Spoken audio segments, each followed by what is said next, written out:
I grew up in a slum in the eastlands of Nairobi called Soweto. It's not very easy with the challenges of poverty, unemployment for the young people, violent crimes, drugs. The list is endless, HIV and AIDS.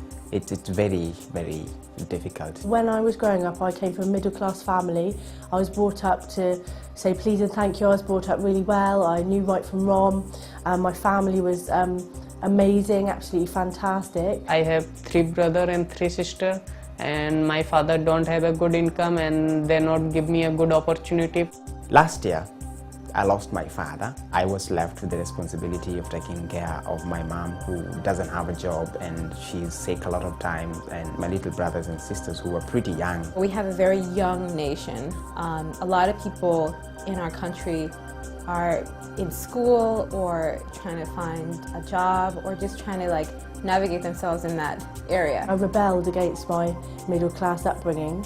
I decided that going out and clubbing with my friends from college was more important than staying and studying. When my age is 11, I'm run away my home. I picked some money in my father's pocket, and 6 months I'm working in railway station. The jobs that are being offered are usually offered to people with more experience in education, and when you're young you don't have that much experience, so they end up getting involved in drugs and gangs and criminal activity. From the age of 18 I lived in a little bed sit on my own. I didn't work and I spent every weekend out raving, doing speed, ecstasy, smoking cannabis, taking cocaine sometimes. We have a large youth population in the prison system as well. One night I was stupid enough and naive enough to carry a really large amount of ecstasy into a nightclub, and I was searched and caught with them, and I was arrested and I didn't go home for a year.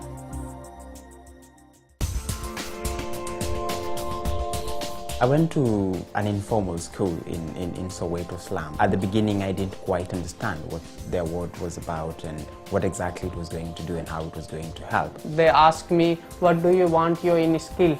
And I answered to photography. When I went and did the expedition and climbed the hills and camped out for one night, I thought that was fun, and achieving all that really inspired me to want to do more in the award. I thought nobody would want to ever speak to me ever again, but the award leader wrote me a letter and said, we haven't given up on you and you can still do your award.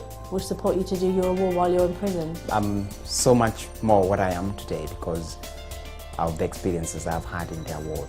The award has done a lot in terms of building my self-esteem and raising my self-confidence. If I hadn't been involved in the award, I would either be dead or in prison. They never ever gave up on me, and even when I left prison I still had to obviously do my expedition, and I would go on expedition weekends and not be able to cope with them and leave, and they would say just have a space and you've got to your 25, you can do this, and then they come back to me a few months later and say okay, let's try again. After Gold Award, the award support me continue. So that is good part of my life. The award changed my life. I really believe that they gave me back my self-confidence, and that has taken the award believing in me. We're talking 12, nearly 13 years now.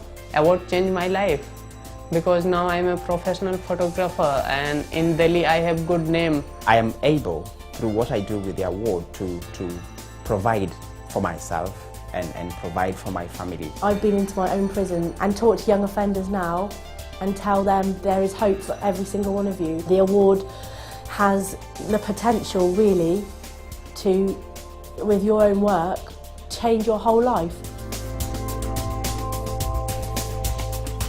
What the award does is to awaken that sense of responsibility. The most important thing of the award in any country in the whole world is that the award gives them a sense of purpose and a sense of worth and self-esteem.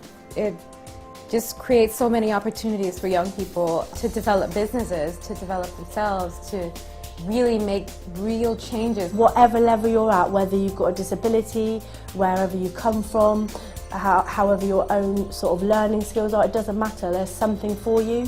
One thing I know is the power to change the world and to develop their world is in the people.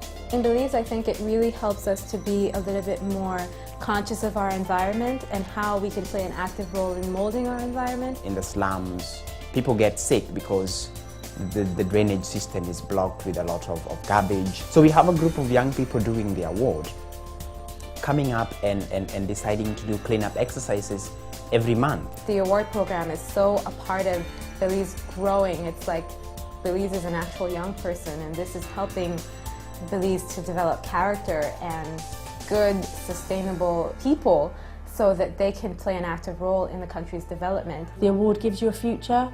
It gives you a future of employers, it gives you a future of colleges and further education. The most important thing of all is how you feel about yourself. The award has empowered them to change their world for themselves. And if everyone had the opportunity to do that, I mean, wouldn't we be living in a better world today? Yeah.